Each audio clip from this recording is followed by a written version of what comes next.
ಏನು ಮ್ಯಾಚ್ ಗುರು ಇವತ್ತು, ಅದು ಚೆನ್ನೈನಲ್ಲಿ ಹೊಡೆದು ಉರುಳಿಸೋದಿದೆಯಲ್ಲ, ಅದು ಸಾಕಷ್ಟು ಕಷ್ಟದ ಮಾತೇ ಆಗಿತ್ತು.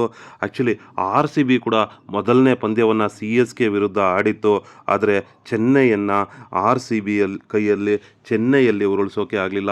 ಆದರೆ ನಮ್ಮ ಕನ್ನಡಿಗ KL ರಾಹುಲ್ ಅವರು ಚೆನ್ನೈ ತಂಡವನ್ನು ಚೆನ್ನೈನಲ್ಲಿ ಸೋಲಿಸಿದ್ದಾರೆ ಅಂತಲೇ ಹೇಳ್ಬೋದು.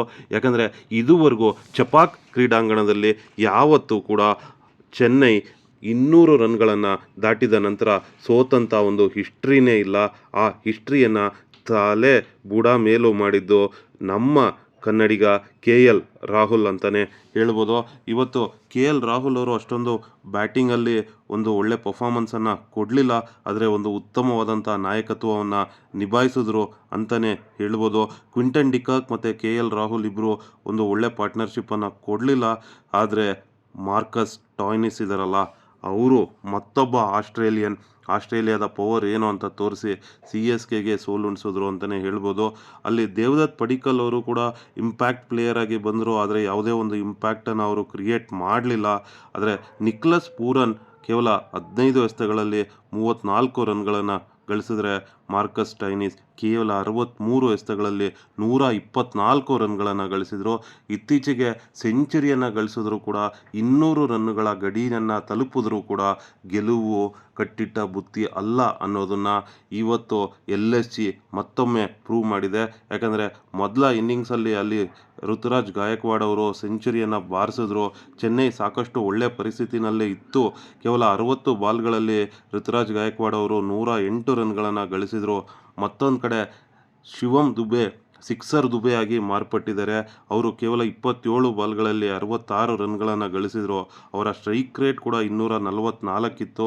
ಲಾಸ್ಟ್ ಬಾಲಲ್ಲಿ MS ಧೋನಿ ಬಂದರು, ಒಂದು ಬಾಲಲ್ಲಿ 4 ಹೊಡೆದ್ರು. ಅವರ ಸ್ಟ್ರೈಕ್ ರೇಟ್ 400 ಇತ್ತು. ನಿಜಕ್ಕೂ ಚೆನ್ನೈನ ಅಭಿಮಾನಿಗಳು ಅಲ್ಲಿ ಗೆಲ್ಲೋದಕ್ಕಿಂತ ಧೋನಿಯವರು ಒಳಗಡೆ ಬಂದರೆ ಸಾಕಷ್ಟು ಸಂಭ್ರಮಾಚರಣೆಯನ್ನು ಮಾಡ್ತಾಯಿದ್ದಾರೆ. ಧೋನಿ ಒಂದು 4 ಹೊಡೆದ ಕೂಡಲೇ ಇಡೀ ಚಪಾಕ್ ಕ್ರೀಡಾಂಗಣ ಅಲ್ಲಿ ಎದ್ದು ತಕ್ಕ ಅಂತ ಕುಣಿತಾ ಇದ್ದು ಅಂತಲೇ ಹೇಳಬೇಕು ಫ್ರೆಂಡ್ಸ್. ಆ ರೀತಿಯ ಒಂದು ಸಪೋರ್ಟ್, ಯಾಕಂದರೆ ಆಲ್ರೆಡಿ 5 ಟ್ರೋಫಿಗಳನ್ನು ಗೆದ್ದು ಕೊಟ್ಟಿದ್ದಾರೆ ಚೆನ್ನೈಗೆ ಧೋನಿಯವರು. ಹಾಗಾಗಿ ಸಾಕಷ್ಟು ಧೋನಿಯವರ ಒಂದು ಸೆಲೆಬ್ರೇಟನ್ನು ಮಾಡ್ತಾರೆ. ಪತಿರಾಣ ಅವರು ಕೂಡ ಸಾಕಷ್ಟು ಇಂಪ್ಯಾಕ್ಟನ್ನು ಕ್ರಿಯೇಟ್ ಮಾಡಿದ್ರು, ಆದರೆ ಕೊನೆ ಓವರ್ನಲ್ಲಿ ಮ್ಯಾಚು LSG ಕೈಗೆ ಜಾರ್ತು ಅಂತಲೇ ಹೇಳ್ಬೋದು. ಪತಿರಾಣ ಒಂದು ಸೂಪರ್ಬ್ ಆದಂಥ ಸ್ಪೆಲ್ಲನ್ನು ಮಾಡಿದ್ರು. ಧೋನಿಯವರು ಕ್ಯಾಪ್ಟನ್ ಅಲ್ಲ, ಆದರೂ ಕೂಡ ಅವರು ಪತಿರಾಣ ಅವರ ಜೊತೆ ಒಂದು ಮಾತಾಡ್ತಾರೆ. ಆಗ ನಿಕೋಲಸ್ ಪೂರನ್ ಅವರ ವಿಕೆಟನ್ನು ಕೆಡವುತ್ತಾರೆ ಪತಿರಾಣ ಅವರು. ಆದರೆ ಆನಂತರ ಕೊನೆ ಓವರ್ನಲ್ಲಿ ಮ್ಯಾಚು ಬದಲಾಯಿತು ಅಂತಲೇ ಹೇಳ್ಬೋದು. ಅಲ್ಲಿ ಮಾರ್ಕಸ್ ಸ್ಟೋಯ್ನಿಸ್ ಮೊದಲಿನಿಂದಲೂ ಒಂದು ಉತ್ತಮ ಅಡಿಪಾಯವನ್ನು ಹಾಕ್ತಾಯಿದ್ರು. ಒಂದು ಸ್ಟ್ರಾಂಗ್ ಯಾವುದೇ ಒಂದು ಹಂತದಲ್ಲೂ ಕೂಡ ಅವರು ಒಂದು ಏನು ಹೋರಾಟ ಇದೆ ಅದನ್ನು ಕೈ ಬಿಡಲಿಲ್ಲ. ಸಾಕಷ್ಟು ನಂಬಿಕೆಯಿಂದ ಆಡಿದ್ರು ಅಂತಲೇ ಹೇಳ್ಬೋದು.